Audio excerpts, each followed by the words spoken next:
I never imagined I'd find myself in this position, caught in a nightmare with no easy way out. It all started one evening when I first became aware of how dangerous the man living down the street really was. At first, it was little things, broken flower pots on my porch, strange noises late at night, and once my car's tires slashed while I was at work. I brushed it off as vandalism at first, but then the threats started.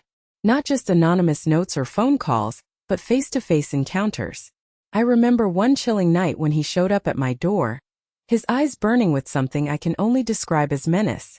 He didn't say much, just a warning that I should stay quiet if I knew what was good for me. I felt my heart pound so hard I thought it might give me away. What really pushed me over the edge was when a neighbor, a woman I barely knew, confided in me about her own troubles with him. She'd been too scared to speak out publicly, but she said he had a long history of abusing women in our community. At that moment, things clicked for me. This wasn't just isolated. There was a pattern, a very dark one, like a predator who preyed on anyone he could control or intimidate. So I started digging. Honestly, I wasn't sure what to expect, but I knew I needed to know exactly who I was dealing with. I spent hours online and talked to people quietly, piecing together his past. What I found was worse than I thought. Multiple assault charges, probation violations, and a string of violent incidents. He'd been in and out of the system for years. Every report painted the same picture. A man who didn't just hurt people physically but destroyed lives with fear and manipulation. Talking to others in the neighborhood confirmed the worst. Several people were too scared to speak near him, but through hushed conversations and careful questions, I learned that he hadn't changed. The abuse was ongoing, especially toward women who felt trapped or unsupported. It was heartbreaking and infuriating. How could someone with such a record still roam freely and terrorize people around him? What made this even more frustrating was realizing how slow the legal system was moving. Despite all the clear evidence of his dangerous behavior, the response from law enforcement was minimal at best, blunt reminders that without new hard proof, there wasn't much they could do. And that's when it hit me. Waiting around hoping for official justice wasn't going to protect me, or anyone else. That night, I lay awake thinking about the women who'd suffered in silence, the people living in fear, and the emptiness of calling the police only to have things dismissed or delayed. I knew I couldn't stay silent anymore. If the law wouldn't act fast or decisively, I'd have to find another way. So I made a decision. I was going to take control. Not recklessly or blindly, but by gathering real evidence, by shining a light on what he was doing, and by giving other victims the courage to stand with me. Because if we stayed quiet, the cycle would never end. At that moment, I realized this wasn't just about me anymore. It was about all of us, and the fight for justice that the system seemed unwilling or unable to deliver.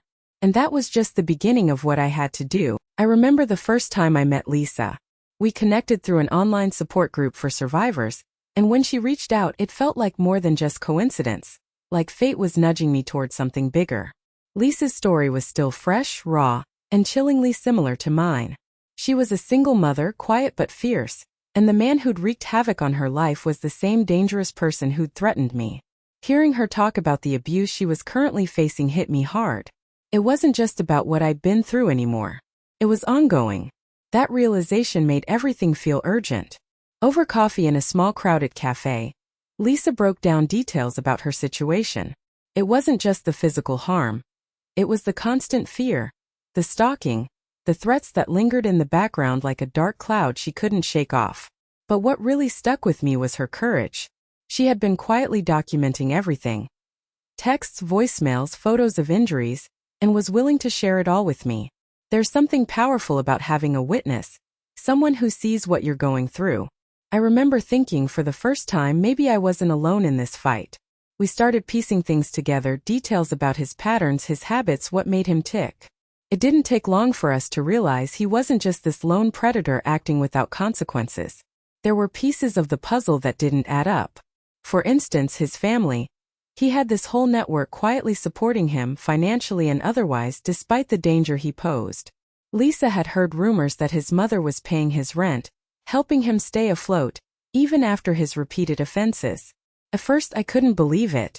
How could his own family protect someone like him? But digging deeper we found quiet enabling everywhere. A landlord who ignored eviction notices, neighbors who turned blind eyes, and friends who gave him alibis when it suited them. What was even more frustrating was how the legal system seemed to be failing us both. We discovered delays everywhere. Prosecutors dragging their feet, cases getting pushed to the back burner. A judicial system overcrowded and under-equipped to handle the layers of abuse he was inflicting. And even when there were restraining orders, enforcement was spotty. I remember telling Lisa, "It's like the law's watching from the sidelines, waiting for him to strike again before they actually do something." The more we talked, the clearer it became. This wasn't just about an individual problem. It was a flawed system that allowed him to slip through the cracks. I also started reaching out to others quietly. People who might have been hurt by him but didn't feel safe stepping forward alone. A handful of women responded, each with stories that echoed the same threats, the same silence enforced by intimidation or fear of retaliation. Collecting their testimonials, hearing their voices, gave me a strange mix of grief and strength. We were all connected by his toxic reach but also united by a shared determination. This had to end. At the same time, I realized that if we wanted real justice, it couldn't rely solely on the slow-moving legal wheels that were clearly jammed. We needed another way to stop him. One that didn't put us in more danger or risk legal backlash.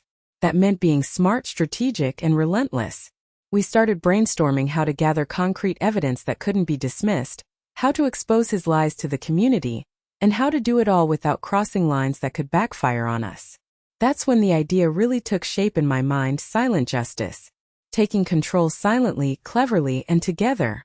If the system wouldn't protect us, then we'd protect ourselves by making sure nobody could turn a blind eye anymore.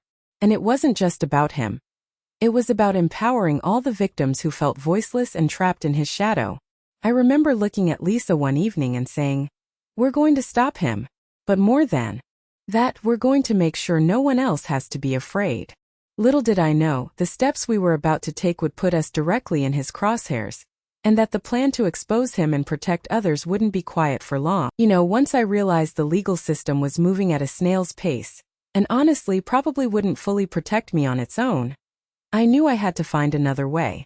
I couldn't just sit and wait for something to happen or rely only on cops who might not prioritize my case. That's when I started working behind the scenes, quietly but deliberately, to get the word out. But I had to be smart about it because this guy was dangerous, and I wasn't about to play into his hands or risk getting sued or worse. So I began by gathering every piece of evidence I had. Texts, photos, even little details that seemed insignificant, and confirmed all of it carefully. No rumors, no hearsay, just the cold, hard facts that painted a clear picture of who he really was. Then I started approaching people in my neighborhood, mostly other single moms, because I knew they'd be the most vulnerable if he got anywhere near their lives. I didn't blast things all over the internet or anything crazy like that. Instead, I chose discreet ways to reach out. Flyers placed in community centers and laundromats, private Facebook groups for moms around here, even one-on-one conversations in coffee shops and parks where people were relaxed enough to listen. It was nerve-wracking. Every time I handed someone a flyer or mentioned his name, I felt this mix of dread and resolve. I kept thinking, what if he finds out? But I had to remind myself that the truth was my shield. And by shining a light on him, maybe I could keep others from going through what I did. I couldn't just protect myself, I had to protect anyone else he might target. Alongside that, I looked into how public opinion works. I read about other cases online, women who took on abusers by rallying their communities and publicly sharing their stories, carefully balancing what they said to avoid lawsuits but still applying pressure. I realized the more people who knew the truth, the harder it would be for local authorities to ignore the problem. The kind of pressure that makes someone in a position of power have to act because it becomes a social issue, not just an isolated complaint. Of course, legal boundaries were a minefield. I learned to avoid calling him names or making accusations I couldn't back up with evidence, to be factual and precise so there was no way he could twist it into defamation. Even the posts I made on social media were carefully worded. I was sort of learning to fight with shadows, not openly attacking him, but illuminating the truth so it cast a long enough shadow over him that no one could pretend it wasn't there. It was a delicate dance between making noise and staying under the radar legally. I didn't want to become a victim of countersuits or harassment. Slowly but surely things began to shift. I noticed more moms thanking me quietly, telling me they were now watching out for their kids or refusing to let their teenagers hang around that part of town. Some neighbors reached out with their own stories, things they'd never dared to mention before. The community started talking, and that was exactly what I needed. The guy was no longer this invisible threat lurking in the background. Now he was under a spotlight so bright that there was no way for him to slink away. At the same time, I coordinated with a few local advocates and a lawyer who volunteered their time. They helped me understand how to push for more than just a temporary restraining order. We were working toward permanent protection, and they explained how community pressure could sway the judge's decision too.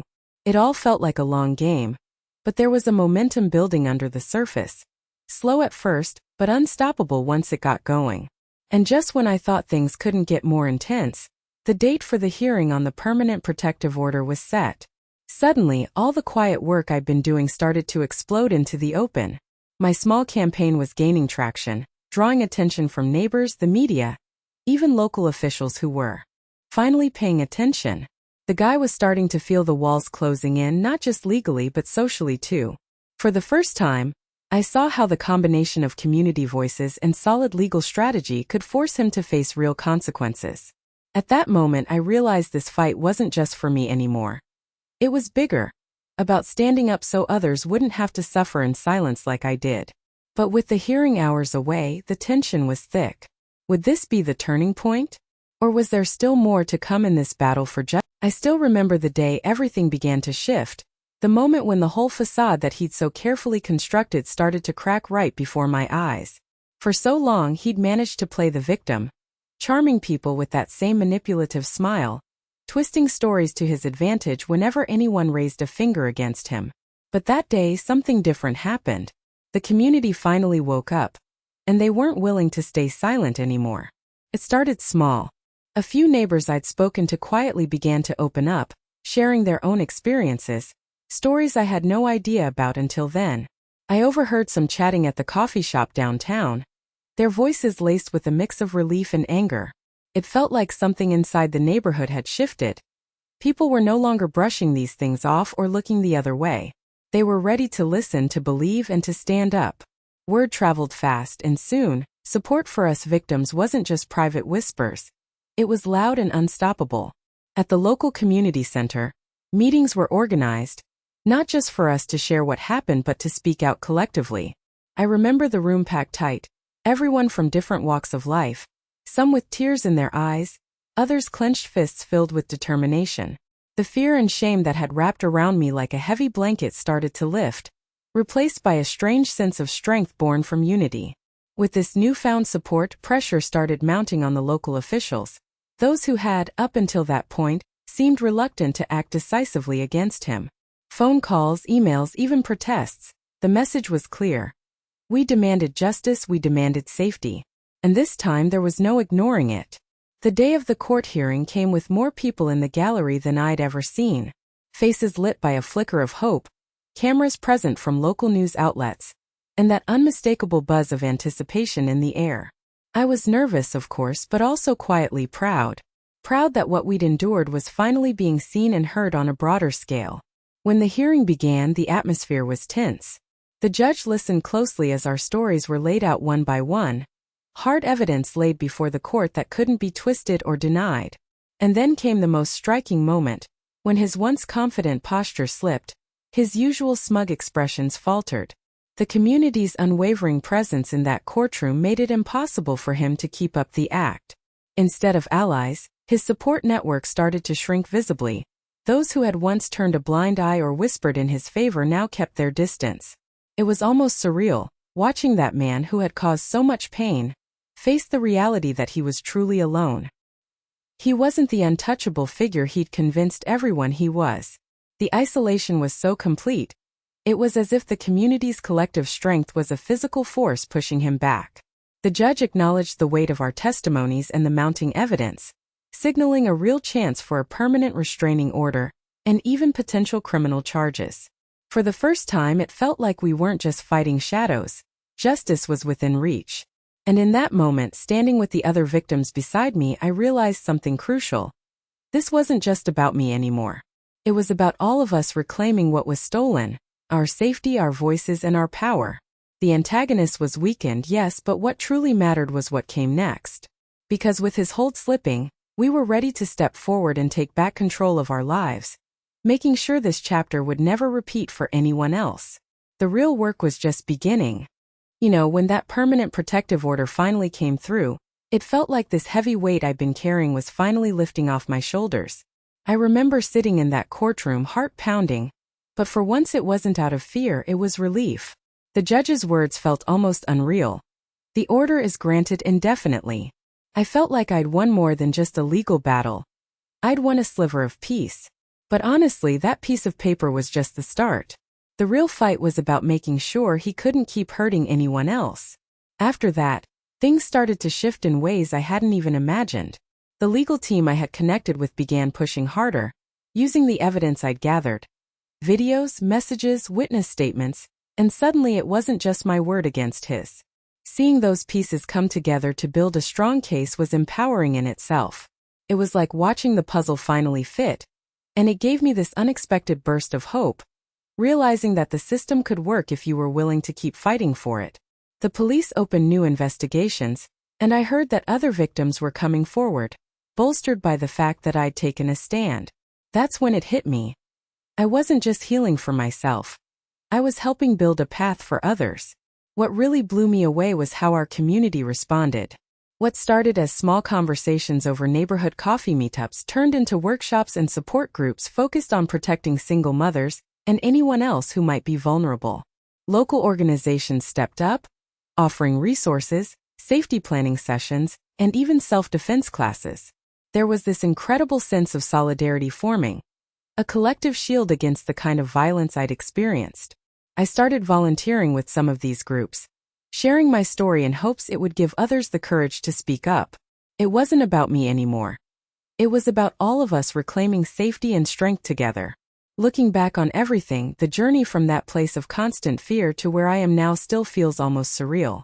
There were moments I thought I'd never make it this far, times when the darkness was overwhelming. But standing here today, feeling this sense of control and community around me, I realized something important. Healing isn't just a personal process. It's deeply connected to justice and connection. It's about reclaiming your power and using it to build something stronger, not just for yourself but for those who come after you. And here's the thing. I know this journey isn't unique to me. I know there are so many others out there feeling trapped, afraid to speak up, or feeling powerless. But if my story can inspire even one person to rise and say no more, then every painful moment was worth it. Because when we stand together, sharing our voices and supporting each other, we're no longer just victims. We're a force that can change laws, shift mindsets, and create communities where safety isn't just a hope, it's a reality. So as I look toward the future, my message is clear. Stay vigilant, keep building those support networks, and don't underestimate the power of collective action. Because change starts quietly with one voice, but grows loud and unstoppable when we raise